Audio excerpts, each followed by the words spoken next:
புதியதாக திறக்கப்பட்ட கிளாம்பாக்கம் பேருந்து நிலையத்தின் பராமரிப்பிற்காக விடப்பட்ட டெண்டர் பல கோடி ரூபாய் மோசடி நடந்துள்ளதாக கூறி அமைச்சர்கள் KKSSR மற்றும் சேகர்பாபு உள்ளிட்டோர் மீது சென்னை ஆலந்தூரில் உள்ள லஞ்ச ஒழிப்புத்துறை அலுவலகத்தில் சவுக்கு சங்கர் புகார் அளித்துள்ளார்.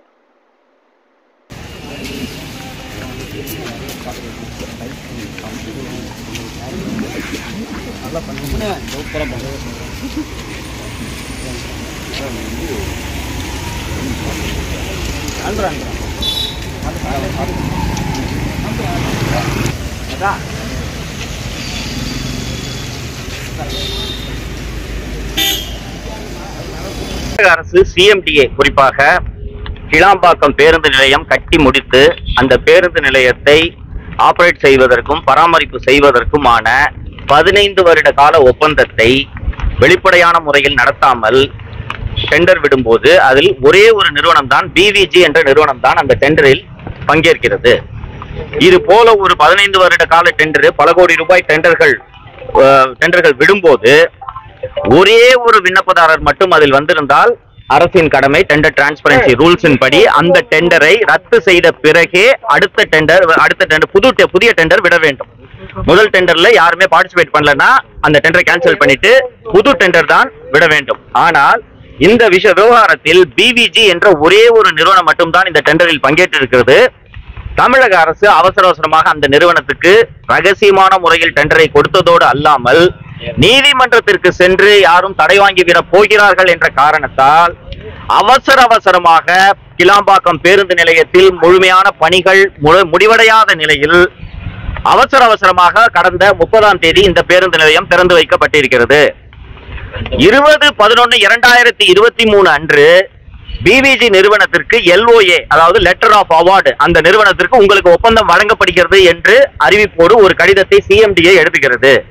20/11 அன்று எழுதியுள்ள அந்த கடிதத்தின்படி BVG நிறுவனம் ஒப்பந்தம் கிடைத்த 30 நாட்களுக்குள் புதிய நிறுவனம் ஒன்றை பதிவு செய்ய வேண்டும், மேலும் 30 கோடி ரூபாய் உத்தரவாதமாக CMDAவிற்கு வழங்க வேண்டும் என்பதுதான் அந்த லெட்டர் ஆஃப் அவார்டில் இருக்கக்கூடிய விதி. ஆனால் கிளாம்பாக்கம் பேருந்து நிலையம் 30/12/2023 அன்று திறக்கப்பட்ட பிறகு 31/12/2023 அன்று தான் இந்த பேங்க் கேரண்டி என்ற இந்த வங்கி உத்தரவாதம் CMDAவிற்கு வழங்கப்பட்டிருக்கிறது. அதே போல 30 நாட்களுக்குள் நீங்கள் புதிய நிறுவனத்தை பராமரிப்பதற்கென்றே கிளாம்பாக்கம் பேருந்து நிலையத்தை பராமரிப்பதற்கென்றே புதிய பேருந்து நிலையத்தை நீங்கள் புதிய பேருந்து நிலையத்தை பராமரிப்பதற்காக புதிய நிறுவனத்தை பதிவு செய்ய வேண்டும் என்ற இந்த விதியையும் BVG நிறுவனம் மீறி 30/12 அன்றுதான் இந்த புதிய நிறுவனம் பதிவு செய்யப்படுகிறது. இந்த விவகாரத்தில் இந்த பேருந்து நிலையத்தை இன்னொன்று இந்த கவர்மெண்ட் இன்னும் அடுத்த 2 வருஷத்துக்கு தான் இருக்க போகுது. 15 ஆண்டு காலத்திற்கு BVG நிறுவனத்திற்கு ஒப்பந்தம் வழங்கப்பட்டுள்ளது. இது போக இந்த பேருந்து நிலையத்தை பராமரிப்பதற்காக BVG நிறுவனம் 2,40,00,000 ரூபாயை ஒரு வருடத்திற்கு CMDAவுக்கு செலுத்துகிறது. ஆனால் BVG நிறுவனத்திற்கு கிடைக்கக்கூடிய லாபம் என்பது 50 கோடி ரூபாய்க்கும் அதிகமாக இருக்கிறது என்பது கணக்கு புள்ளிவிவரங்களின் மூலமாக தெரிய வருகிறது.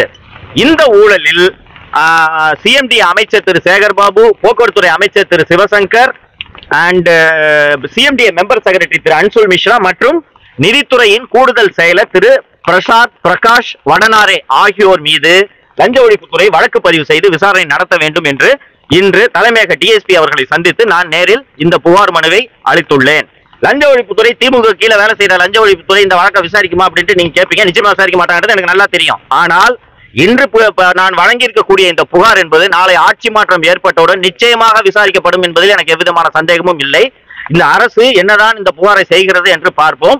லஞ்ச ஒழிப்புத்துறை விசாரிக்கவில்லை என்றால் நான் நீதிமன்றத்தை நாட உள்ளேன். சரி, இப்போ சென்ற முறை பாத்தீங்கன்னா அதிமுக ஆட்சி இருக்கும்போது இந்த சிட்டிசன் அமெண்ட்மெண்ட் ஆட்சிக்காக இதுல நம்ம வண்ணாரப்பேட்டில் போராட்டம் பண்ணாங்க. அப்போ பாத்தீங்கன்னா அதிமுக ஆட்சியில் தடியடி நடந்தப்போ எல்லாமே கண்டனம் தெரிவித்தாங்க. அதே மாதிரி நேற்று இப்போ தாம்பரத்தில் பாத்தீங்கன்னா ஒரு கிறிஸ்தவ கல்லூரியோட இடத்த அனுமதி முன்னறிவிப்பு இன்றி ஆணையர் சீல் வச்சதுக்காக மாமன்ற உறுப்பினர் யாக்குப்பட்டவர் கேள்வி கேட்கிறாப்புல. அதுதான் அவங்க உரிமையா பேச போய் நேற்று ஒரு பெரிய அளவில் ஆர்ப்பாட்டம் பண்றாங்க. அப்போ பாத்தீங்கன்னா காவல்துறை தடிநெறி நடத்துறாங்க. இதை எப்படி பாத்துக்கீங்க? திராவிட முன்னேற்ற கழகத்தோடு கூட்டணியில் இருக்கும் தமிழ்நாடு முஸ்லிம் முன்னேற்ற கழகமும் அதன் தலைவர் திரு பேராசிரியர் ஜவஹிருல்லாவும் தான் இதை பற்றி பேச வேண்டும். எனக்கு இஸ்லாமியர்களுக்கு சிறுபான்மை பாதுகாவலர் என்ற பெயரில் திமுக துரோகம் இழைத்துக் கொண்டிருக்கிறது, முதுகில் குட்டுகிறது என்பதில் எனக்கு எவ்விதமான சந்தேகமும் இல்லை. ஒரு நியாயமான காரணத்துக்காக சென்னை கிறிஸ்தவ கல்லூரியை நீங்கள் மூடுகிறீர்களே, ஏன் இப்படி மூடுகிறீர்கள்? அது பாரம்பரியமிக்க கல்லூரி என்ற காரணத்திற்காக ஒரு தமிழ்நாடு முஸ்லிம் முன்னேற்ற கழகம் ஒரு சம்பிரதாய ஆர்ப்பாட்டம் நடத்திய போது அதில் காவல்துறையை அனுப்பி தடியடி நடத்துவதும் ஒருமையில் பேசுவதும் இந்த அரசாங்கம், குறிப்பாக காவல்துறை முதல்வரின் கட்டுப்பாட்டில் இல்லை என்பதைத்தான் உணர்த்துகிறது. கூட்டணியில் திராவிட முன்னேற்ற கழகத்தின் கூட்டணியில் இருக்கக்கூடிய பேராசிரியர் ஜவஹிரோலா தான் இது குறித்து முடிவெடுக்க வேண்டும். உண்மையான சிறுபான்மையினர் காவலர்கள் தான் திமுக என்பதை அவர் தான் முடிவு செய்ய வேண்டும். சார், இந்த 2 விவசாயிகள் மீது போடப்பட்ட வழக்கு வந்து அமலாக்கத்துறை கைவிடப்பட்டதா ஒரு செய்தி வருது. அது குறித்து நீங்க அந்த வழக்கு எப்படி இருந்தாலும் கைவிட தாங்கப்படுவாங்க. அதுல ப்ரொசீட்ஸ் ஆஃப் கிரைம் என்னன்றத பார்க்கணும். அமலாக்கத்துறை அழைத்து விசாரிச்சிருக்காங்க. அந்த விவசாயிகள் காட்டெருமையை கொண்டு விக்கல, காட்டெருமை எலக்ட்ரிக் ஃபென்ஸ்ல அமைச்சு எலக்ட்ரிக் ஃபென்ஸ்ல வச்சு மாட்டிக்கிச்சு, அதை பொழைச்சிருக்காங்க. அதுல ப்ரொசீட்ஸ் ஆஃப் கிரைம் இல்லைன்னு என்னைக்கா இருந்தாலும் அமலாக்கத்துறை மூடத்தான் போகுது. அதுல வந்து ப்ரொசீட்ஸ் ஆஃப் கிரைம் விசாரிக்கிறதுக்கு அதுல என்ன இருக்கு? அதனால இந்த இந்த இந்த அமலாக்கத்துறை மீது குற்றச்சாட்டு எழுப்பியதால அந்த வழக்கை மூடி விட்டார்கள்ன்றதெல்லாம் தப்பு, புரிஞ்சுக்குங்க. அதுல எவிடன்ஸே இல்ல. அதான் சார், ஆனா 6 மாசமா இது எதுவுமே இது பண்ணாம இப்ப பேசப்பட்ட பிறகுதானே இருக்கு. இது உளவுத்துறையின் சதி என்பதை நான் விரிவாக என்னோட சேனல்ல பேசியிருக்கேன், போய் பாருங்க வீடியோவை. சார், நேற்று நடைபெற்ற ஓபிஎஸ் தலைமையான செயற்குழு கூட்டத்தில் அவர் சொல்லியிருக்காரா 10 ஆண்டுகள் கழிச்சு இப்ப 15ஆம் ஆண்டு திரும்பவும் மோடி தான் ஆட்சிக்கு வருவார்ன்ற மாதிரி சொல்லியிருக்காரு. எப்படி பாக்குறீங்க? விரைவில் அவர் பிஜேபியில் இணைய போகிறார் என்பதை இதில் இருந்து புரிந்து கொள்ளும்.